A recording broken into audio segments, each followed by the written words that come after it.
Sa ating bansang Pilipinas, hindi na may pagkakailang ang karamihan sa atin ay nakararanas ng kahirapan.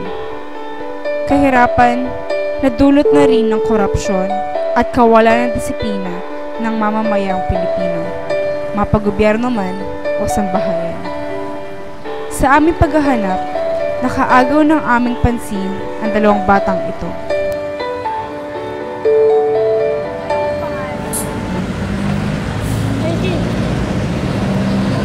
Ako po si Angel Villegas. Christian po ako. Christian Sulabrada. Apat po. Tatlo po. Ano yung trabaho ng mga magulang? Wala po. Kasi po nag-ano po sila. Nag-ano po sa bahay.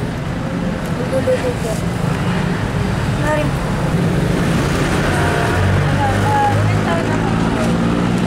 Preso po. Preso rin po.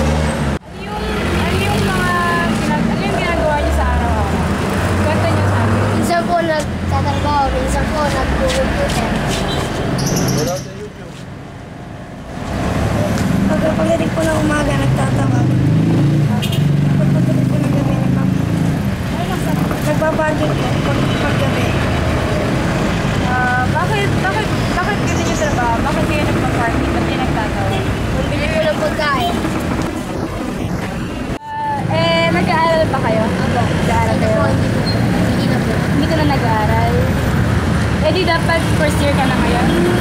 Ikaw, nag-aaral ka na? First year? Grade 6 po. Grade 6? Di ba bata pa kayo? Nakapaglaro pa rin ba kayo? Laro-larong bata. Hindi na po.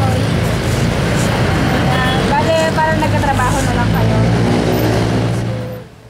For me, what is my stand regarding this issue of poverty among children who are forced to work at an early stage of their lives?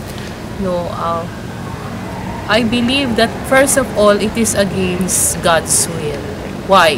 Because children are given basic rights. They were given basic rights to study and to be formed in their early stage of life. And this is not, as I said, according to the will of God, because the ultimate role of the parents is to help the children be educated, be sustained in their basic needs. And the very reason why the church is against this one is because this is against human dignity. And that's the basic truth that we have to cling on. Ang mga Pilipino ay may hahalin tulad natin sa mga sasakyan. Ang iba ay magara, ang iba naman ay hindi. Marahil mabagal nga ang ating pag-usap. Subalit kung may pagtutulungan, pagbibigayan at pagkakaisa, siguradong bibilis ang ating pagtahak sa daan ng kaunlaran.